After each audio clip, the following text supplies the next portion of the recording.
High court ने क्यों कहा लगता है कलयुग आ गया है? हाईकोर्ट ने किस आधार पर कलयुग के आने की बात कही?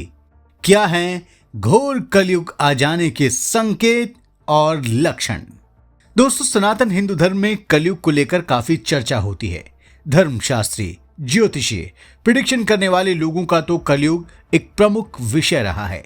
कलयुग आया या नहीं आया, कलयुग कब शुरू होगा और कब खत्म होगा, इन सब चीजों पर काफी गहन मंथन होता रहा है।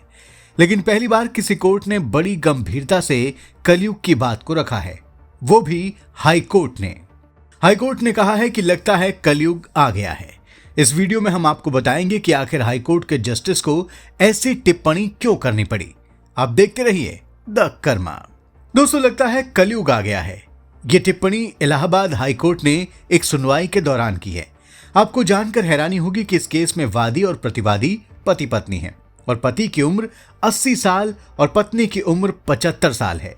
इस उम्र में इन दोनों पति पत्नी के बीच गुजारा भत्ते को लेकर मुकदमेबाजी चल रही है। मामला तब हाईकोर्ट पहुंच गया जब लोअर कोर्ट के फैसले को हाईकोर्ट में चुनौती दी गई। मामला अलीगढ़ का है। यहाँ के 80 साल के मुनेश कुमार गुप्ता स्वास्थ्य विभाग में सुपरवाइजर के पद से 2005 में रिटायर हुए हैं। उनके और उनकी 76 साल की पत्नी गायत्री देवी के बीच 2018 से संपत्ति का विवाद शुरू हो गया। दोनों अलग अलग रहने लगे। गायत्री देवी ने फैमिली कोर्ट में याचिका दाखिल की और कहा कि पति की पेंशन करीब 35,000 रुपए है। उन्होंने आजीविका के लिए हर महीने 15,000 रुपए दिए जाने की मांग की। फैमिली कोर्ट ने 5,000 गुजारा भत्ता देने का आदेश दिया। पति ने इसी आदेश को हाईकोर्ट में चुनौती दी है, जिस पर अब सुनवाई चल रही है। आपको बता दें कि दोनों बुजुर्ग पति पत्नी की 3 बेटियां और 2 बेटे हैं। तीनों बेटियों की शादी हो गई है, जबकि बड़ा बेटा पिता के साथ और छोटा बेटा मां के साथ अलग अलग रह रहे हैं। विवाद तब शुरू हुआ जब पत्नी ने अपना मकान छोटे बेटे को गिफ्ट में दे दिया। वो मकान जिसे पति ने अपनी पत्नी के नाम से बनवाया था। अब इसे लेकर पति पत्नी में अनबन हो गई। पति को लगा कि बड़े बेटे के साथ अन्याय हो रहा है। विवाद इतना बढ़ा कि दोनों अलग अलग रहने लगे। इस बीच पत्नी ने फैमिली कोर्ट में पति की पेंशन में भी गुजारे भत्ते की मांग कर दी और मामला कोर्ट पहुंच गया। पति इस गुजारा भत्ते को देने को तैयार नहीं है, क्योंकि एक तो मकान पत्नी के पास चला गया और इसी मकान में वो परचून की दुकान भी चला रही है। दोस्तों, ये सब मामला जब हाईकोर्ट में पहुंचा तो सुनवाई के दौरान न्यायमूर्ति सौरभ श्याम शमशेरी ने टिप्पणी करते हुए कहा कि लगता है कलयुग आ गया है। ऐसी कानूनी लड़ाई चिंता का विषय है। न्यायमूर्ति ने दंपत्ति को सलाह देने की भी कोशिश की। कोर्ट ने गायत्री देवी को नोटिस तो जारी कर दिया, लेकिन साथ ही यह भी कहा कि हमें उम्मीद है कि अगली सुनवाई तक वो किसी समझौते पर पहुंच जाएंगे। 275 और 80 साल के पति पत्नी के बीच इस कानूनी लड़ाई ने सच में संकेत दे दिए हैं कि घोर कलयुग आ गया है। दोस्तों, सनातन हिंदू धर्म के कई ग्रंथों में घोर कलयुग के लक्षण बताए गए हैं। इनमें सबसे महत्वपूर्ण श्रीमद् भगवद गीता में बताए गए लक्षण हैं।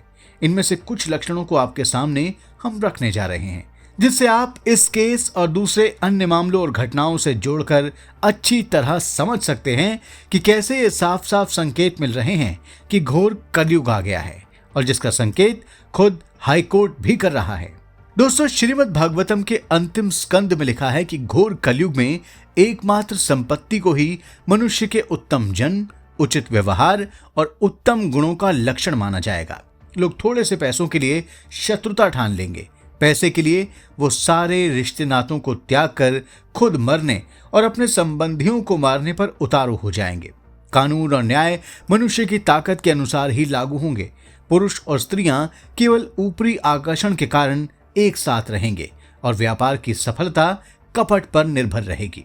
निर्धन व्यक्ति को अच्छा नहीं माना जाएगा, भले ही वो सज्जन हो, और दिखावे को ही गुण मान लिया जाएगा। पेट पालना ही जीवन का लक्ष्य बन जाएगा। धर्म का पालन सिर्फ यश प्राप्त करने के लिए किया जाएगा। पृथ्वी भ्रष्ट जनता से भरती जाएगी। सभी वर्णों में से जो अपने आप को सबसे ज्यादा ताकतवर दिखला सकेगा, वही राजनैतिक शक्ति प्राप्त करेगा। ज्यादातर राजा चोर हो जाएंगे। राजनीतिक नेता प्रजा का शोषण करेंगे और अपने को पुरोहित तथा बुद्धिजीवी कहलाने वाले लोग पेट पूजा और काम वासना के भक्त होंगे।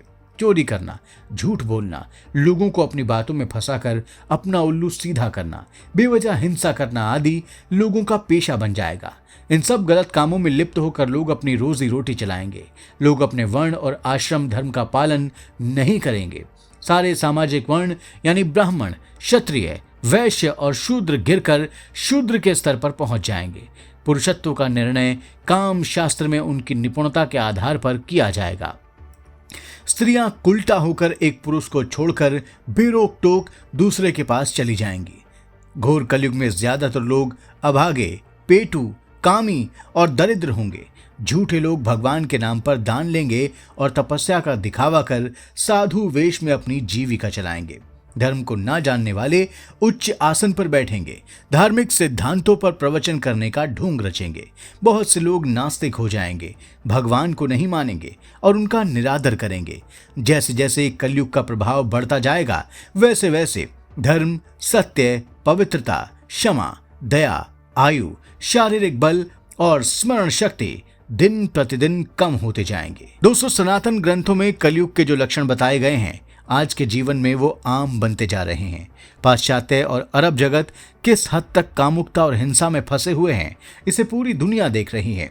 अब भारत जैसे मजबूत संस्कृति वाले देश में भी इस तरह की बातें आम होती जा रही हैं। हाईकोर्ट के जस्टिस ने शायद इसीलिए कहा कि लगता है कलयुग आ गया है। दोस्तों, आप क्या सोचते हैं? क्या घोर कलयुग आ गया है? यह हालात अभी इससे भी बदतर होने वाले हैं? कमेंट बॉक्स में जरूर लिखें। वीडियो को लाइक और शेयर करें, चैनल को सब्सक्राइब करें और नोटिफिकेशन के लिए बेल आइकन दबाना बिल्कुल ना भूलें। धन्यवाद।